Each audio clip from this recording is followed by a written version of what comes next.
So today we're here with Nadeem from Eran Al Turud. Is that? I'm always mispronouncing that. I'm sorry. No one knows how to pronounce it. It's Eran or Turan. There you go. Thanks. I'm Andrew from Popula Urbanum. Also, another name no one knows how to pronounce, so that's okay. We're here talking about reenactment and some of the issues that are involved in reenactment and and some of the problems that we're encountering in the community. I would say as senior reenactors, is that a term that you find suits you as a senior reenactor? Other people call me that. I don't call myself that. I don't consider myself particularly influential or whatever, but people like to put that term on me, so let's go with it. Yeah. I think I'm just senior in age, not necessarily in influence. Yeah. So I guess the best thing to do is just briefly run down your journey, our journeys in the reenactment scene. So I'll start. I've been involved in this hobby, or let's call it a hobby, for roughly about 20 years on and off. There have been breaks in there, but I started reenacting really as a very amateur hobbyist, interested in the Iron Age Celts.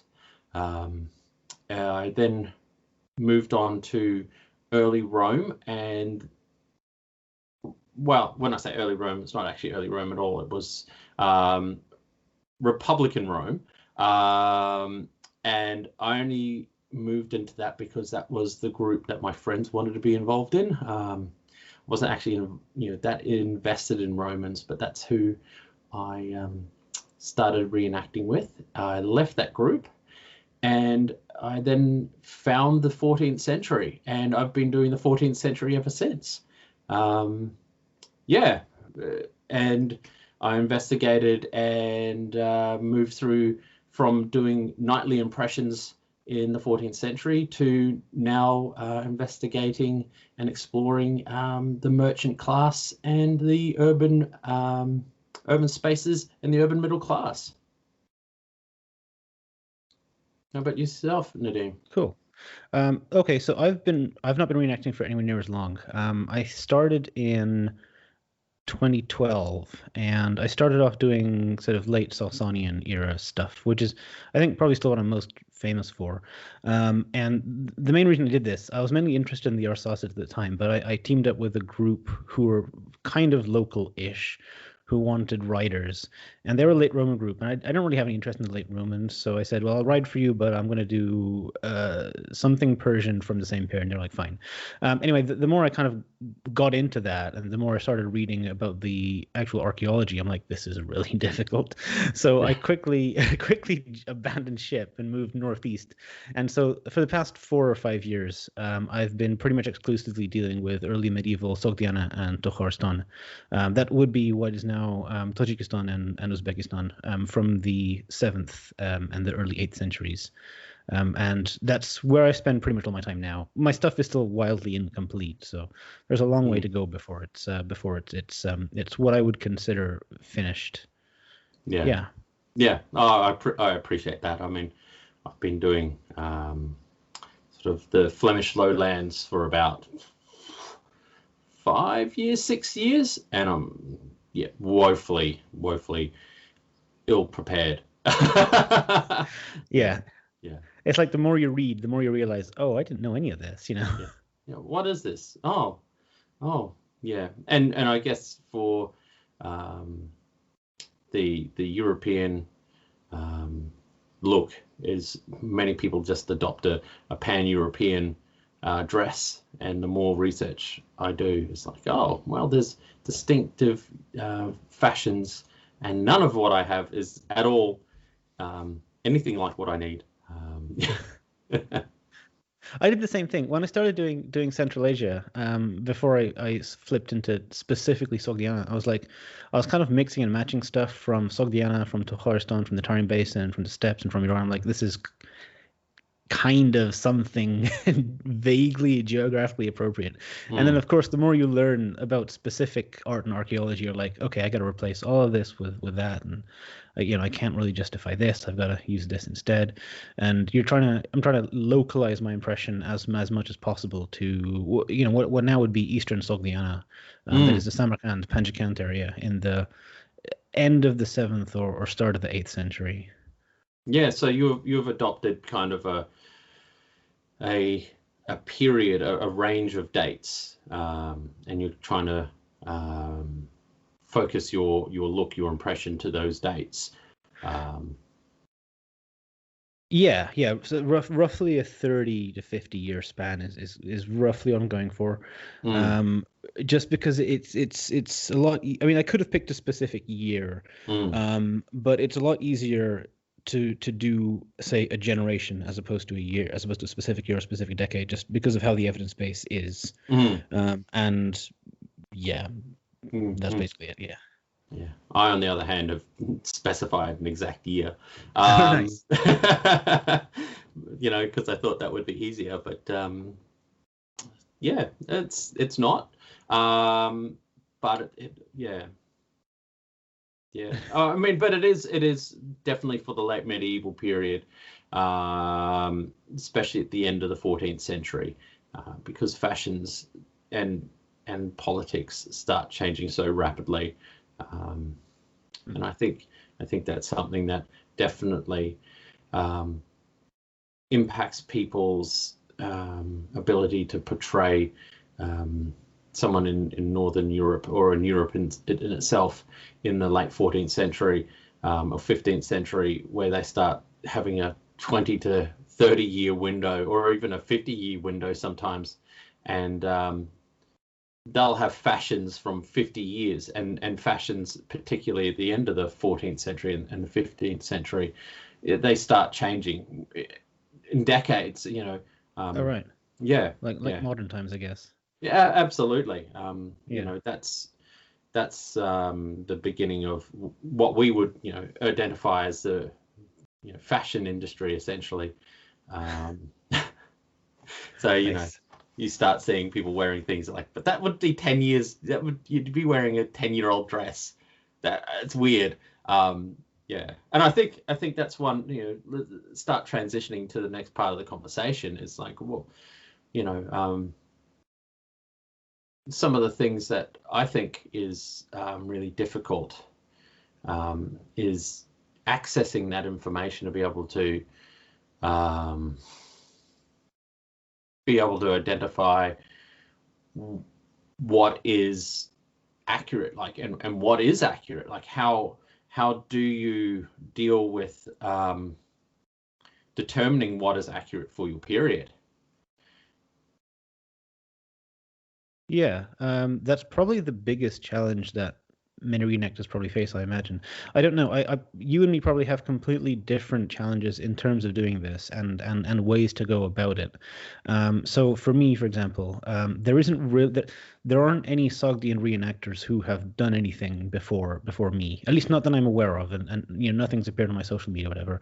And so a lot of it is it's like it's sort of the primary stuff. So I'm kind of setting the groundwork down, and a lot of it is there's been a lot of stuff that's been published, but almost all of it is in Russian. So I spend a lot of my reenactment time, so to speak, trawling through these old Soviet journals and just copy pasting things into Google Translate to see what happens.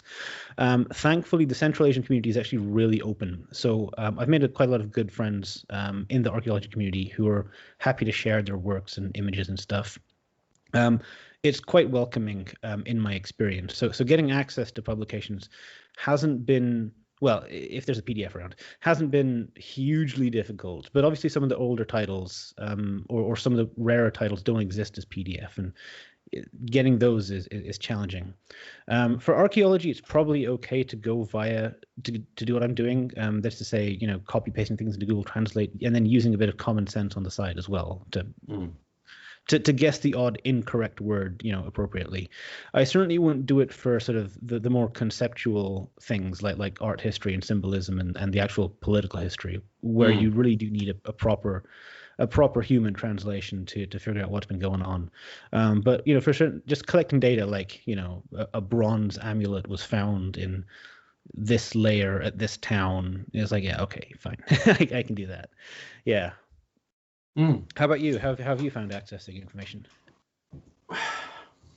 I think that for European medieval history, there's a wealth of information, but at the same time, people struggle to access it, which is really interesting. And I think there's two reasons for that. Number one, that people just don't know how to find accurate information online, because I would call it the fetishization of the medieval period has caused a lot of information to be written about the medieval European period in general. So if you do a search, say for example, I wanted to do a search on knights, what I would be presented with is 30 pages on Google, and most of them would be either rubbish e-commerce sites, if it, like knight armor, knight's armor, it would be rubbish e-commerce sites, or they would be primary school or secondary school information, and essentially repeating the same basic or incorrect information about knights, essentially. The next issue is then there is a lot of inconsistencies and internal misinformation within the community that you can't get past. So it was word of mouth that sits as a monolith within the reenactment community. So knights did this or knights did that, which sits there, and you can't get past. So if you come in, and while reenactors love to bang on about like, we don't like it where the public watch Game of Thrones and they believe, chainmail, they hate the word chainmail.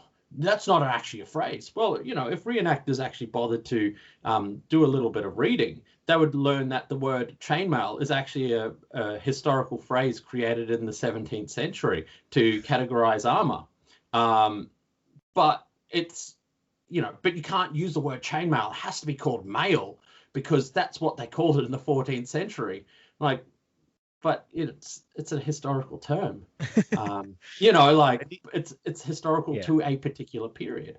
And so it's all these little grab bags of information that you can't find or access, and no one can seem to provide you with the right bits of information. And then you're still having trouble getting access to the right sources, because you can't get it off Google or academic sources. That's quite hard, which is why plugging my own channel, I try to create videos like how to find sources and things like that, but often many people in the community don't provide the right sources because they're all internally inconsistent, and a lot of the people that do have the information, unfortunately, what they do have is many of them aren't willing to share that information for some reason, and they end up gatekeeping that information, which is super troubling. Okay. Yeah. How do you mean? I mean, how do people not? Because I haven't come across this myself. Yeah. At least not in the Sogdian sphere. No. No. Because I mainly, because there aren't any other reenactors to hang out with. I'm mainly hanging No. out with archaeologists, and you can say, you can just ask somebody and they'll like give you a bibliography and it's like, okay, fine. How does this manifest itself in the reenactment scene in your experience? Well, it's a really interesting phenomena. And the phenomena really manifests in the sense that if you're familiar with the gaming community, it's almost like you've got an expectation if you're new to get good, if that makes sense. Okay, yeah. Yeah, so you're expected to do your own research, and often many experienced reenactors won't facilitate that facilitate that. Often many new reenactors are coming up against people who've encountered a culture within reenacting, where the old guard, like the super old guard, had this attitude that we had it hard to learn to get this information. So information was precious. Like when we started reenacting, right? You had to get all your information from libraries, like the secret, Library of Alexandria, and it was super hard to get. So it should be hard for everybody. Like, knowledge is precious. So I definitely don't have time to give you things for free. It's this backward information, backward process of information delivery. So instead of helping people get better quickly, they're expected to go through the same difficult trial to become knowledgeable, as opposed to facilitating people to learn. It's hoarded. Like, knowledge hoarding is, in my experience, has been one of the worst things about reenactment. And I've personally been very lucky in my my journey that there have been lots of really good people around me who've been free with information, but lots of times I've encountered people who have said, "No, that's wrong." You bring in a piece of gear, or you want to do something, and you say, "Oh, is this correct? Should I be buying this?" And they've said, "No, do your research." But they don't tell you how to do that research. They don't. Okay, yeah. They don't explain why it's wrong. They don't, necessarily point you to sources or books, or explain what book you should be looking at. So you have a whole entire group of people who are new, who don't know how to find the right bit of information, or even begin to understand what right is or what wrong is. And so you get like a stratification within reenactment. You get your newbies who don't know any better. You have the people who know better, the people who've got all the knowledge. You've got this kind of like middle group who have kind of figured it out, but most of it is wrong. And they tend to be very free with their information, and they're informing the new people. But this upper group, the people who like know better, and I'm just going to use, a bit of a guild analogy, because I love the guilds. Like, they're the elite, right? They have all the nice gear, they have all the knowledge.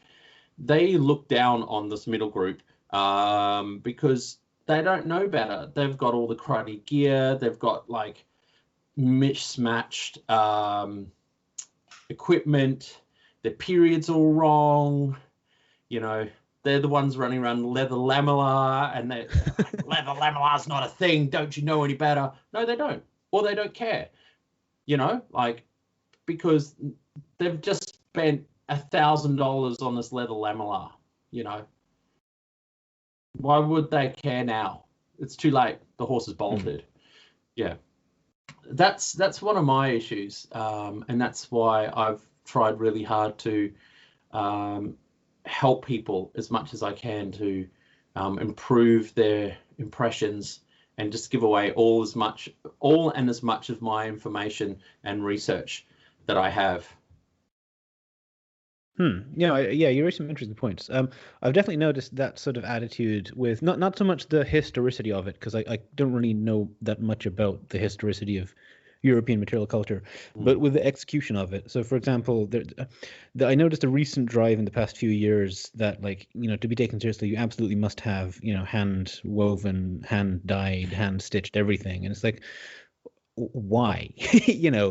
Like, I don't know if I don't know if I can tell. I might be able to, but your average reenactment spectator probably can't tell, and I don't know if it has any specific cultural value to show.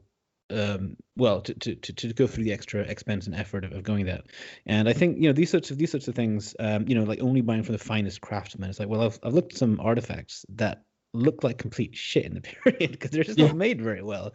And it's like, not everything was made by master craftsmen, That's right. But like this whole drive towards everything must be handmade and everything must be made by the masters, and it's like, well, that really locks out a lot of people financially and time wise who otherwise might find a lot of benefit in joining the community.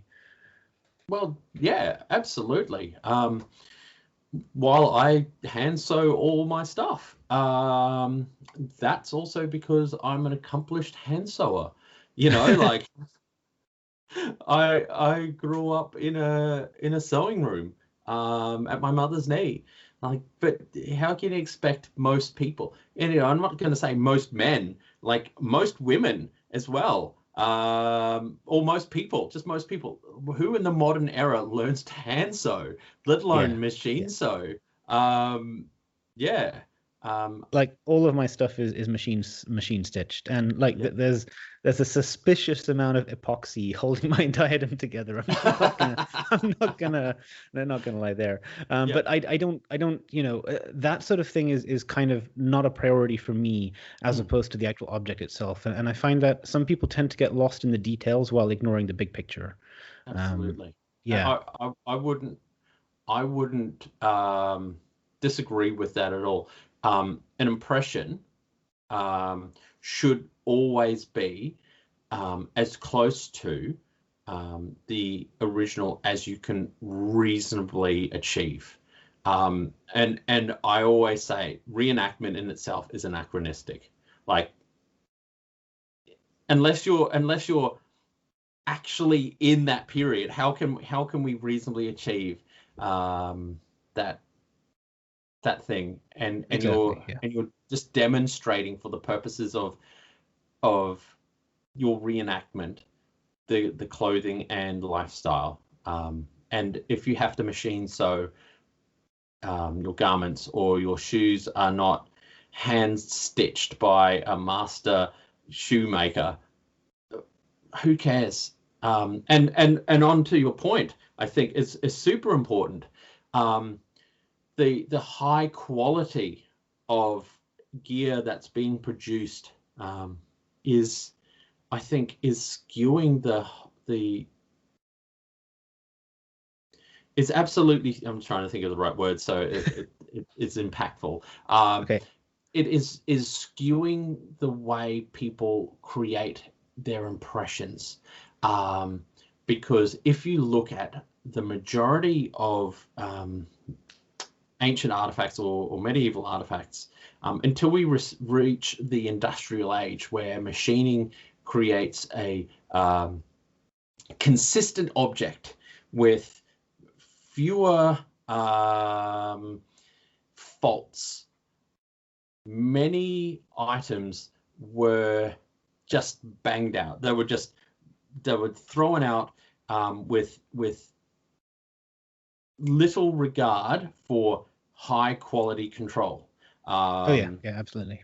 And while quality was important to craftspeople, their eye for what was high quality was different to us in the modern age, who expects a product to be, you know, like if you bought I don't know, like a TV, yeah, and it wasn't perfectly molded, and it came with like a little bit warped, you'd be like, oh, I'm sending it back. You know, like it's a little bit warped, or it had like a mark on it, I'm sending it back. But for a medieval person, they're like, oh yeah, it works. I don't care that it's got a little weird scrape on it. It suits the purpose. It's made for purpose. It does the job. Absolutely, yeah. And if you look at even things that are made for the aristocracy, much of it is if you really look at it, you can still see file marks. You can still see, you know, like jewelry. It would not pass muster for even some of the most middle range consumer jewelry today. You'd be like, oh, absolutely, yeah. I'm not going to buy that. That looks like that really looks like it should be sold in a cheap thrift store. Yeah, like there's one Sogdian helmet in the Mugan's Museum in Paris that I published, and you know, the thing is, it's got like silver work and everything on it, but like none of the lines are straight. It's kind of a little bit askew. It's completely uneven, and it's like, what is this? You know, it's a huge contrast to all the fancy ones, like the ones in the British Museum and the Met Museum. I mean, one of the problems here is that the fancy perfect stuff gets published a lot more because it makes it to all the art catalogs, whereas the sort of the cruder everyday objects, they get published once in an archaeological journal like 50 years ago, and then that's kind of it. They get dumped in a museum storage somewhere. But you know, it's all the silverware and the silks and all those kinds of things that you know make it in loads of different art catalogs, and they get repeatedly published, and it kind of skews your perception of what the past was actually like if you omit all the mundane stuff that just doesn't make it to the high art catalogs. I don't know if you found that in the European scene as well. Oh, absolutely. Oh, without a doubt. You know, everybody's trying to, if they're recreating the, you know, a wealthier person, everyone's just tooling around in brocades, or trying to tool around in brocades, and which is really odd, because if everyone's running around in brocades, no one's wearing jewelry, and it's this really weird juxtapositions. They'll say, "Oh, I'm going to be a knight." I go, "Cool, you're going to be a knight. So you're going to have all of the trappings to be a knight, but what they mean is, I'm just going to have the best armor I can buy. They're not going to have all of the expensive silverware that they would need to be eating off. They're not going to have the expensive furs, like they're not going to be wearing minever or ermine. They're not going to have silver bells on their, you know, belts. They're not going to have you know, gold rings. They're not, you know, knights were some of the wealthiest people in the world, you know, in the land. You had to have like literally thousands and thousands of you know, let's call them dollars, but whatever, like livre or pounds, you know, just to maintain your knighthood, to you know, keep your household. They were just ridiculously wealthy. But no, most people go, oh, I'll just wear a suit of armor. And even then, the way that they're displaying their armor and their martial impression is incorrect. Okay.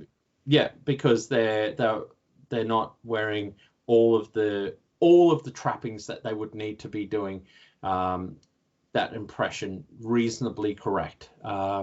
Most people aren't wearing things like jupons or the outer the fabric outer garments that come with it. And if they were, those would normally be things, you know, covered in brocades or, you know, silks. Okay, yeah.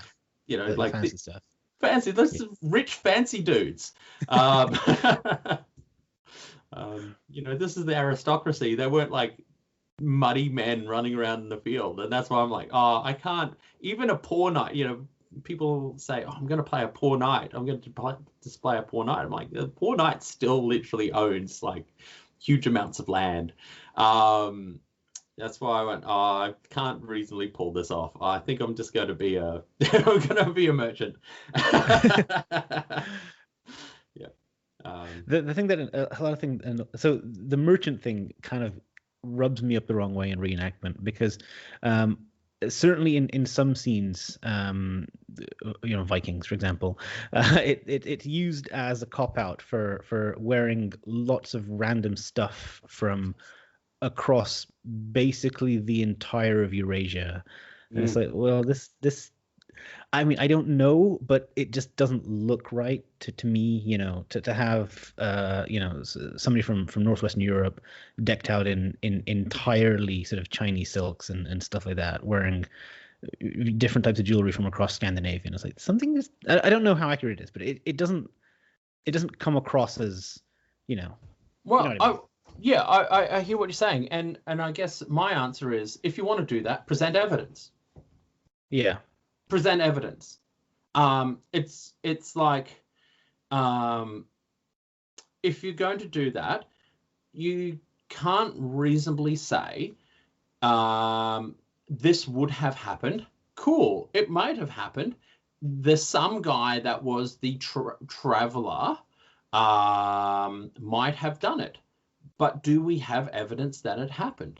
And just pointing to that one, I think it was a gold Buddha that was found in that grave, it isn't reasonable evidence that it happened. That they were bringing, Chinese silks all the way, and then wearing them in, in Norway, which is cold.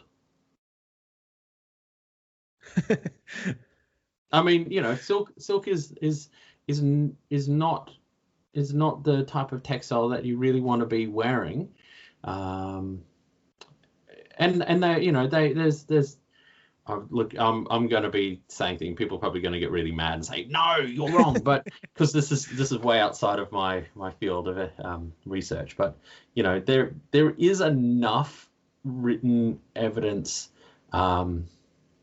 And I know there's some talk of silk. I remember reading something recently because I did a bit of research for a friend. There's some talk of silk garments for like a king was wearing something. But like, okay, so you're a king then. Cool. Where's your king stuff? Like. Yeah. Where's your king stuff? So that's some of the things. It's like, just the way I observe how you've got this disconnect between just wanting something cool and then not evidencing it up. And I want lots of cool stuff all the time, but I can't definitely back it up. I can't quite justify it exactly. Yeah. I know exactly what you mean. Yeah. And it's all about, so I mean, I put things on different tiers. So the top tier is what can you directly prove happened? And then the second tier down is sort of what can you reasonably extrapolate from the evidence that you have. And then the third tier is just like blind guessing, So that's roughly how I rank the various arguments for my personal reconstruction work. I try to keep everything in tier 1 as much as possible, but if I have to dip into 2 every now and again, it's not a huge deal, rarely. But then I mean, there's a world of difference between somebody who's just started their research journey making guesses and somebody who's spent the best part of 5-10 years reading journals making educated guesses. Yeah, like it's okay to if what I call the aesthetic of the period, it's okay to make a reasonable assumption, where you go, okay, I know this is a design that's used, say for example, on other parts of the period, and I know this is a material that is used for the period. So it would be reasonable to say that I could use this design on this material because what I believe is that if you take two items, announced to the period, one being a design and another being a material, what you can do is you can extrapolate those items. Say, for example, if I was to take a design of an animal, or say, for example, an animal that is used in my period and a material, say, for example, a wood board. And while we don't have evidence of those two being used in that period, I would feel, reasonably assured that I could use those two items, paint that animal on a wood board, because we know that that animal design was used in that period and a wood board, and there are some people who would say that's wrong to do, because you can only recreate things as they are found, extant objects. And I think that's, I think that's not necessarily a way to move forward. Yes, it's conjecture, but it's a reasonable extrapolation if you know what you're looking at. Would I say, for example, if I'm recreating northern France, recreate a Turkish design, the 13th century, and I'm recreating 15th century northern France? No, that doesn't make sense. It's not an appropriate thing to do. Yeah, exactly. Like, we have something similar. So in Sogdian, there is, I don't believe there's a single wall painting showing textile sashes or textile belts at all, but there's a handful that are found in the cemeteries in Ferrana, which is a few hundred miles north and to the east. Ooh. So, can I reasonably extrapolate to say that textile sashes were used in Sogdiana? Probably. I can't prove it, but it's not an unreasonable guess for the folks who aren't ultra wealthy and have these gold studded and whatever belts, which is what you see on the paintings. If you just look at the paintings themselves, then you'd kind of get the impression that everybody was a knight or a nobleman or something, and that's obviously untrue, because you need farmers and stuff to be able to live. And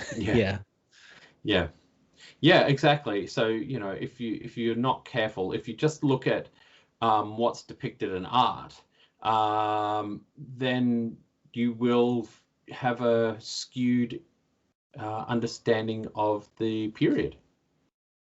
Probably especially so for Western Europe, because I think, as far as I understand it, it retains a lot of archaicizing and classicalizing features, and it's not necessarily like in Central Asia. The art, they paint it as it would have been seen, according to them. It's all the material culture is fairly contemporary and tallies up with archaeology pretty much exactly. But I don't think, as far as I understand, that's not exactly the case for Western Europe in all the cases. Well, that's absolutely true. So for Western Europe, they're mythologizing and symbologizing most of their art. And when I say mythologizing, they're depicting huge amounts of mythologies, the Greek mythologies, the Arthurian myths, and they're putting in, Christian symbology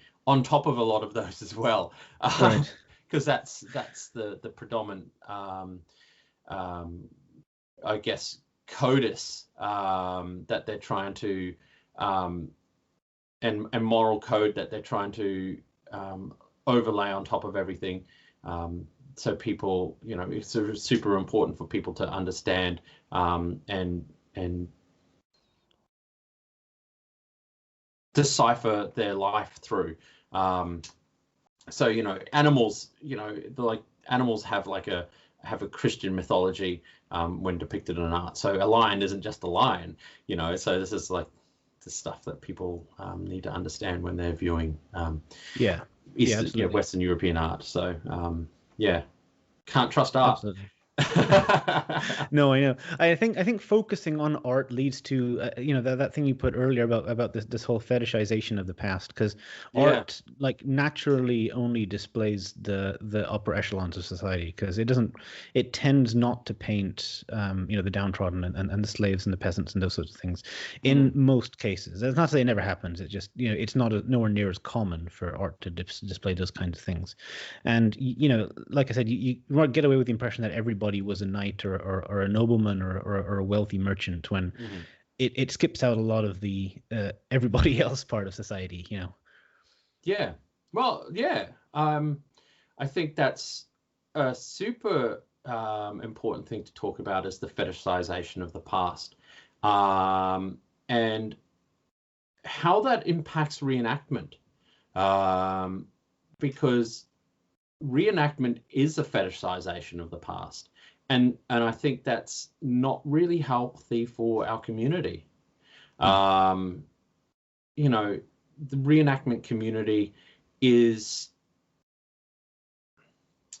the reenactment community has an unhealthy relationship with history. It ignores huge important events in history. It whitewashes over history. Um, just from the medieval period alone. When I talk about the medieval period, I don't talk about Europe. When I talk about Europe, I say medieval Europe. Yeah. I think about the medieval period. It happened all around the world. It was 1,000 years of history, and the medieval period happened around the world. Medieval Europe is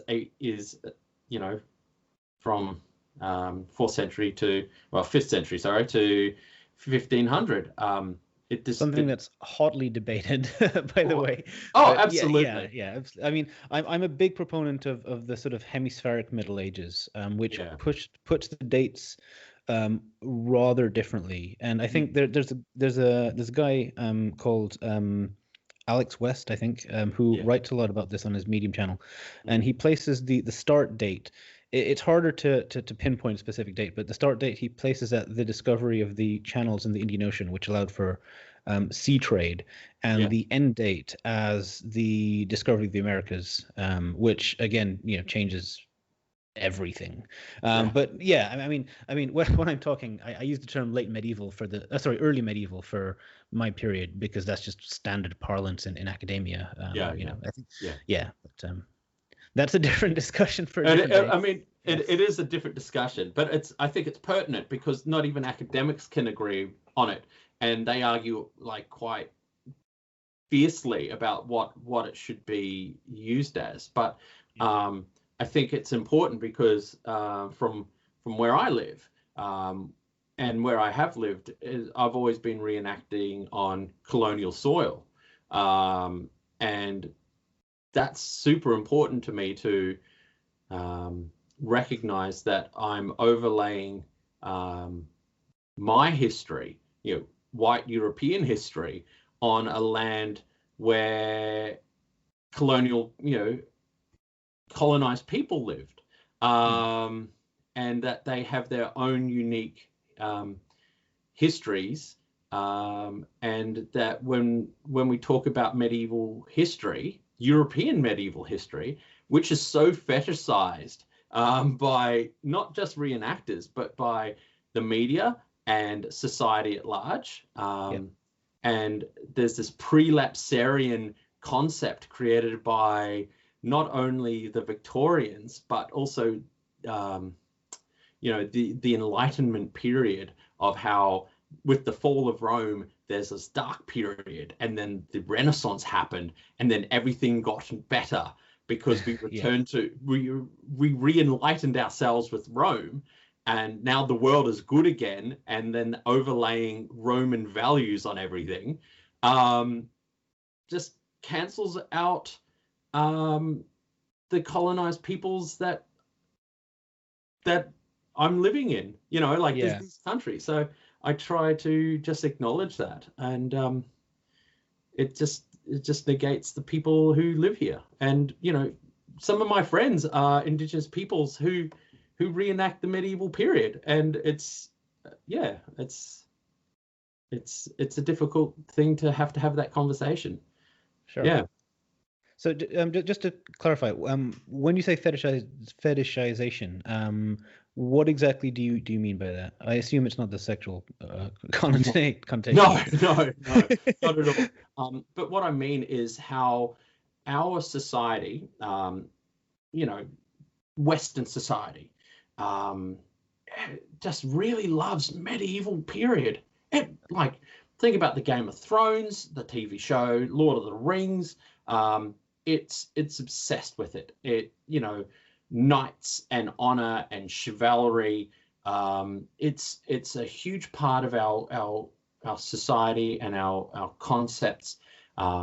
It's always looking back to, and again, we talk about the prelapsarian idea that this was a better time for us, and it was a pure time for our society. Oh yeah. I definitely. Yeah. There's very, very, very big overtones of that in some of the Sasanian stuff. Obviously not by the academics and historians, but random folks on social media who kind of praised the Sasanian period as like the golden age, and everything after 652 is like darkness and despair, and that's not quite how it worked. But it does attract a very specific type of person to history, this sort of glorification of a pure past. But and the thing is that it wasn't a pure past. Like, there's no such thing as a pure past. No, the past not. And it's nonsense. It's nonsense. The medieval Western Europe wasn't a pure time. Like, you've got this dichotomy where it's either dealing with primitivism. So you'll see that in shows like The Vikings, which I hate. I just hate that. I hate it. I've managed to avoid it like completely. But yeah. I normally hate watch things. I love hate watching things, but I didn't even hate. I do that with trashy teen girl dramas, but yeah. But I hate that show because it projects this idea that the past was primitive and they were dirty and they all have like face tattoos and and they were like these powerful conquerors.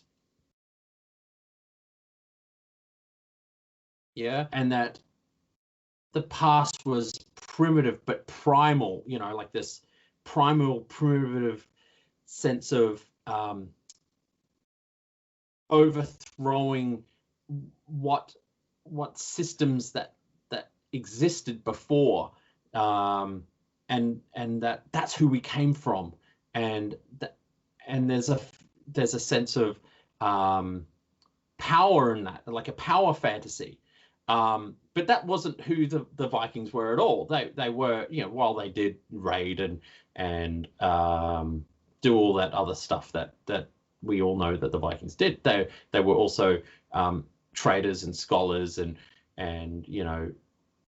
settlers, and a really important part of like the creation of modern Europe, and in the same sense that the medieval period in Europe is fetishized as being this sense of romantic, a romantic time. People fetishize things like it's a really good example.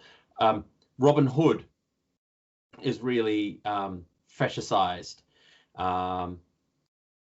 Or I mean, he is literally mythology in my home city. So well, exactly, right. Yeah. We used to have this Robin Hood Center. I don't know if it's still open, but we used to have this Robin Hood Visitor Center, and it was amazing because you'd I mean, I don't know how accurate it was because I think the last time I visited I was 12 or something, but you have like there'd be like what's like a cable car thing, not a cable car, but you like sit on a little tram track thing, and you go look at, it'd be like these wax models of and like animatronics of folks from the past and stuff, and then there'd be a quiz at the end, and it would try to correct your misconceptions and stuff, and if you won it, like you won like something from the gift shop, I think. Yeah, it was nice. I haven't been there in ages. I don't know if it's still open, but yeah, that's my home city, man. Yeah, I mean, that's cool, but at the same time, it's nonsense. Yeah. Yeah, because all the medieval period is cast as this simple time where they were simple people. But they weren't. They were complex people with complex system, a really complex system of governance, and the thing that I do, and I'm really trying to do with my channel, with our channel, is explain to people that the modern state that we live in today was created through a series of really bizarre, I want to say accidents, but Okay. but not so much accidents, but events as feudalism ate itself, because there's some internal contradictions within feudalism. The systems that existed that replaced it formed our modern state. And it wasn't people setting out to build this this modern state, but it happened. Yeah. And that all happened in the medieval period, and it happened over hundreds of years. And it was happened over hundreds of years, and it was a complex, highly thought out, highly organized society. It wasn't just like dirt farmers, living in marshes. It was a highly organized, complex society that was highly learned. But it's people's perceptions of it. Not only does it do justice to the people and the period, it also creates a sense,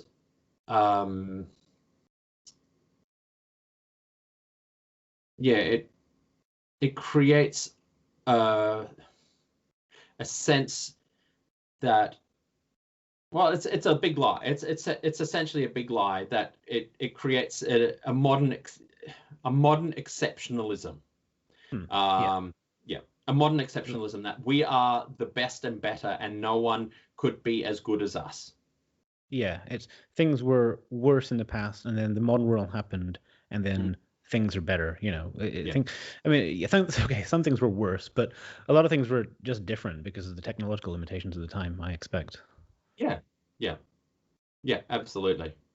I mean, people were no different than we are now. We just have better medicine and better technology and better food.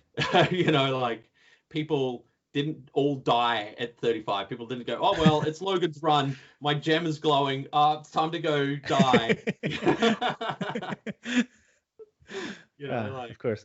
One of the things I really like about your channel is that you're doing a lot of social and cultural history, as opposed to just events history.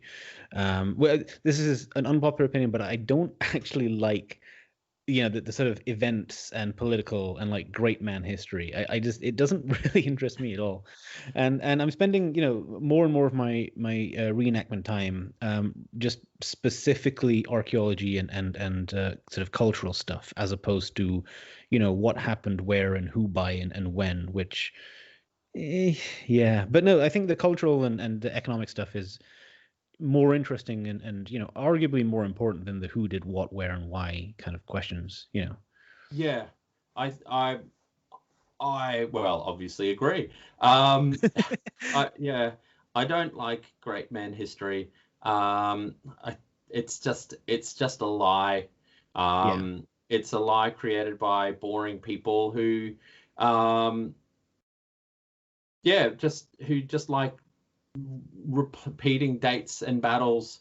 I'm not a trained economist. I do work in the finance sector for a living. but that's not my trade. It's not what I'm trained to do, but that's just where I ended up. So I know a lot about finance, but economics, unfortunately, is just one of those things that I've become very, very interested in, because it is what controls our world. Like just absolutely.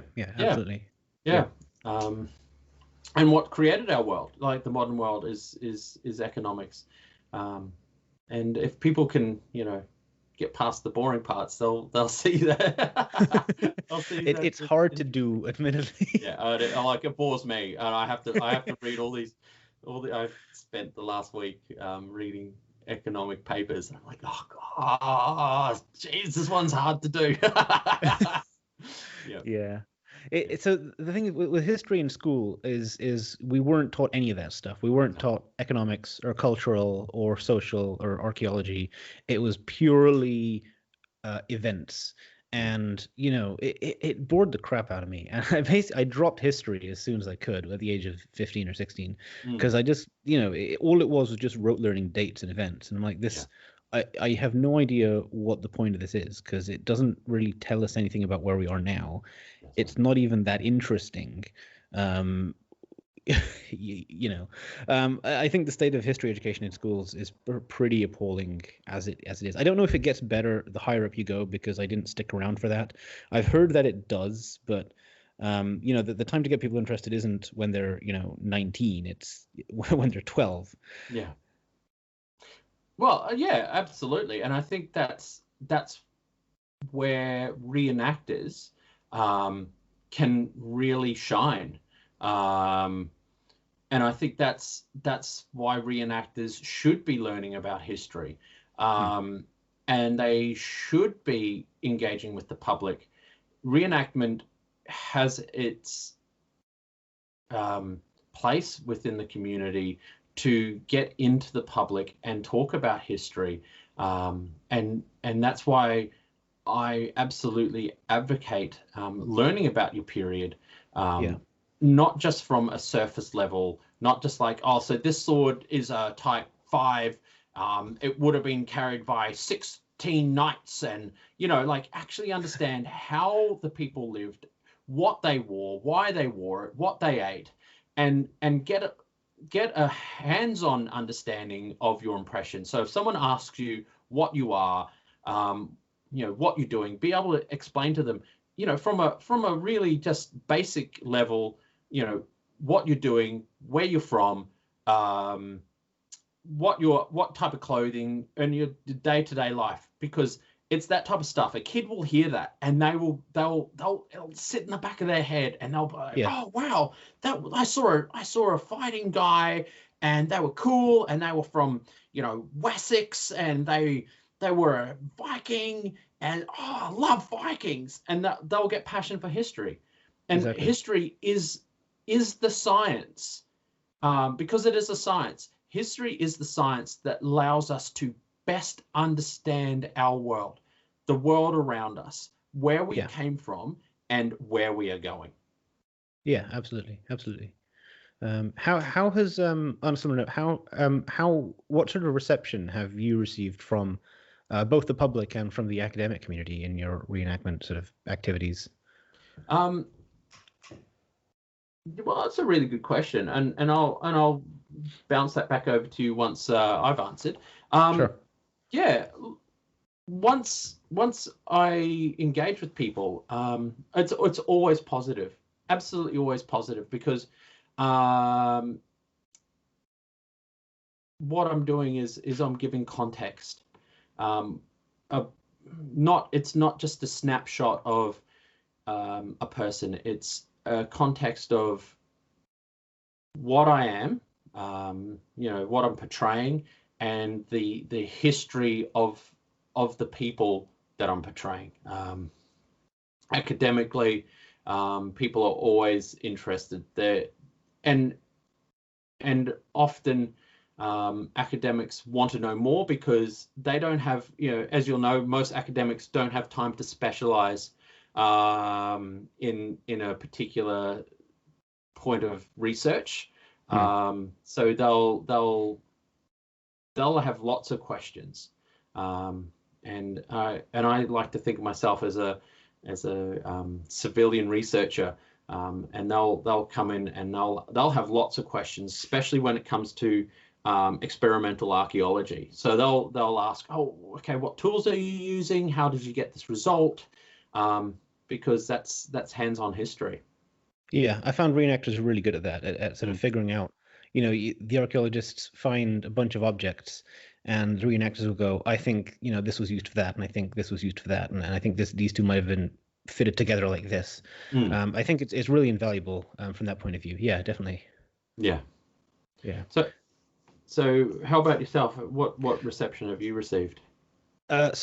From academics, like overwhelmingly positive, but I think that's partly due to the fact that no one else is doing Sogdiana, so it kind of it allows the Sogdians to enter the public consciousness in a way that academics, in a way that academics really can't, because no matter how much fancy stuff you put behind museum glass, it never quite makes it, real and in your face and relatable, like being able to physically, write with a reed pen on handmade hemp paper, or physically handle replica coins, or try out the costume or whatever.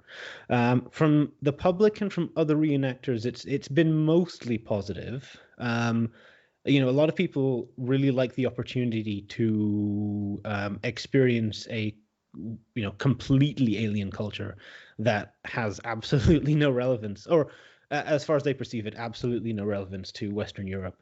There's the odd person here and there who asks me why I'm reenacting something non-British in a Yeah. British event. That probably happens more than I would like it to. Well, I would like it to happen 0 times, so it Yeah. definitely happens more than I'd like it to, which puts a bit of a downer on it. But they're not common. They're not common. Yeah. I know that recently, if you feel comfortable talking about it, recently, there's been obviously some pushback in the community, particularly in the UK there, um, about representations Hmm. that aren't, very British, I guess Yeah, is yeah. and a seek for diversity. Um, would you like to talk about that a little bit? I'd be Sure. So, interested to know more. I don't know how many. There's two angles that people usually approach it at. There's the first angle, which is that people of color were present in medieval Europe. There's nothing wrong with that approach, but in my opinion, it kind of skips the point in that you're still trying to insert people of color into Western history, whereas what we should be trying to do is create more space for talking about non-Western history. But like, if people want to do that, I have no problem with that. There's avenues available for that. But the second thing was portraying non-European cultures, and there aren't many groups in the UK that I've come across that do that as their primary focus. There's a few that do it. They're kind of, the bad guys to fight against, Oh, and it's done to a variable degree. Sometimes it's good quality, sometimes it's unevidenced and kind of thrown together, but they mainly exist to be fought against, as opposed to the primary focus of the group. Yeah, but in terms of actual non-Western groups here, I think there's me and my guys. I think there were a few samurai as well, and I'm not really sure what else. I'm not. That's not to say there aren't anymore. It's just that I haven't come across them. mm, But yeah, and there was a lot more pushback when I raised the concern that maybe we should, we live in a world, not on an island, as much as certain people would like to have us completely separate yeah, from the rest of the world. And it would be a good idea to have to have more history education and better reenactment representation of cultures around the world. mm, Yes, that got a bit more pushback, because it's a case of, well, it's not British, so why is it here? There were also a lot of people when I flagged the issue that there's no specific barriers to people reenacting, and if people want to do it, then it's up to them to just get on with it and do it. And I'm like, well, technically yes, but also no, because yeah. I mean, but they don't feel welcome, right?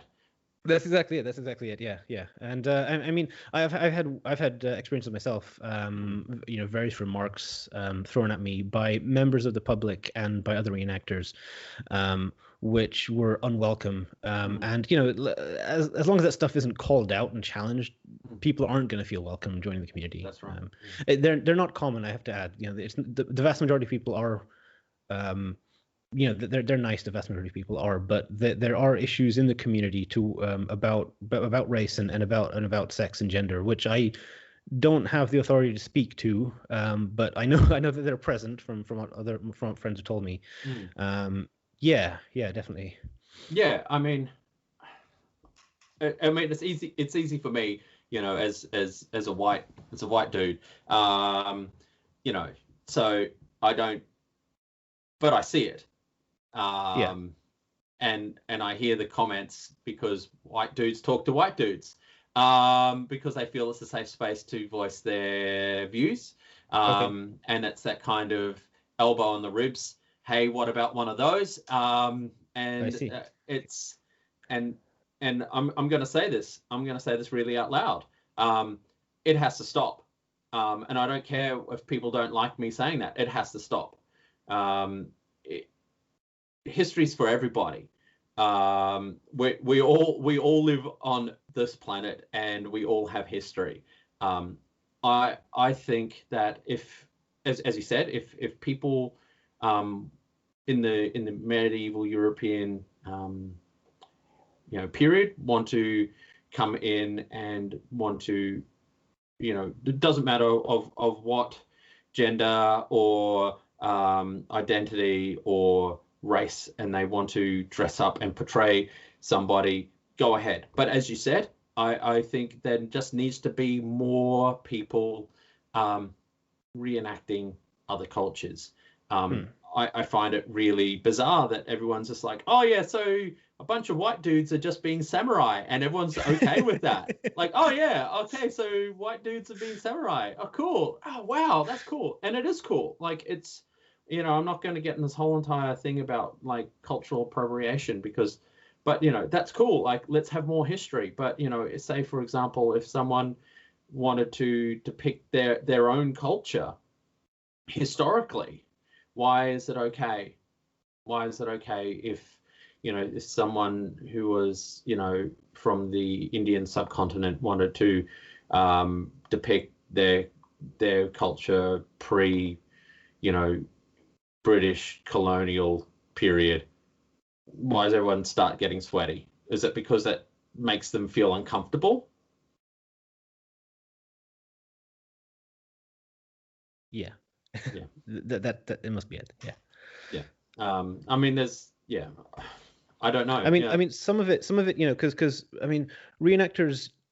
I don't think most reenactors get into reenactment because they studied history formally, then got a degree, and then they subspecialize in whatever.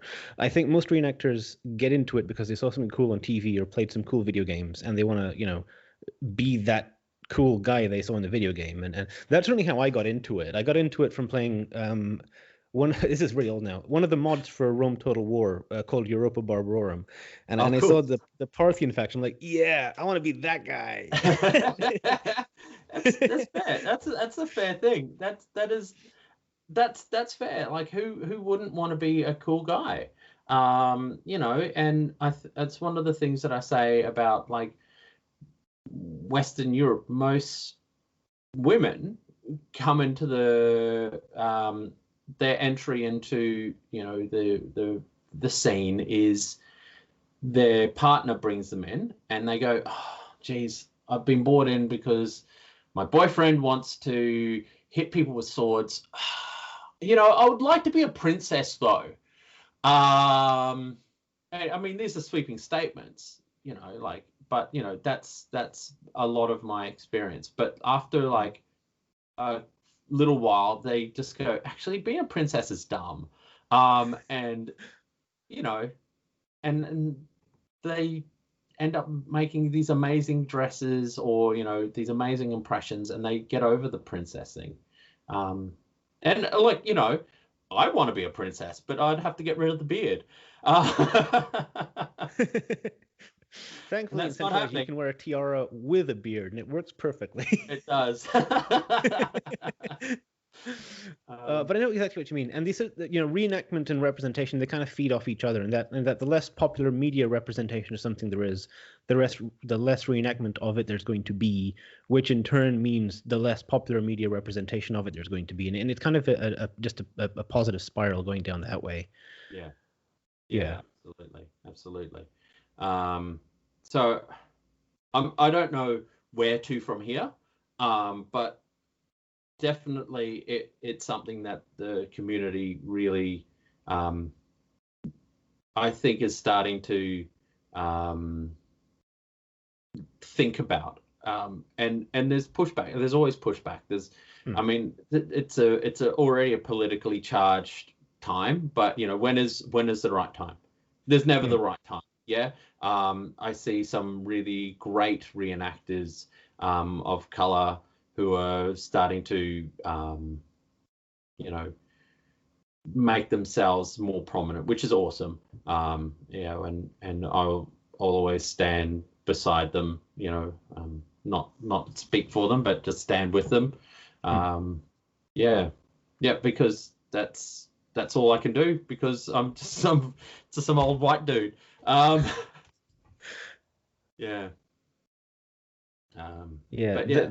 sex issue is from what I've heard, arguably worse, but I can't speak to that, and I don't want to oust the stories of people who have told me things, on a live show. So I will save that. I'll put a pin in that and see if it can be revisited at a later date.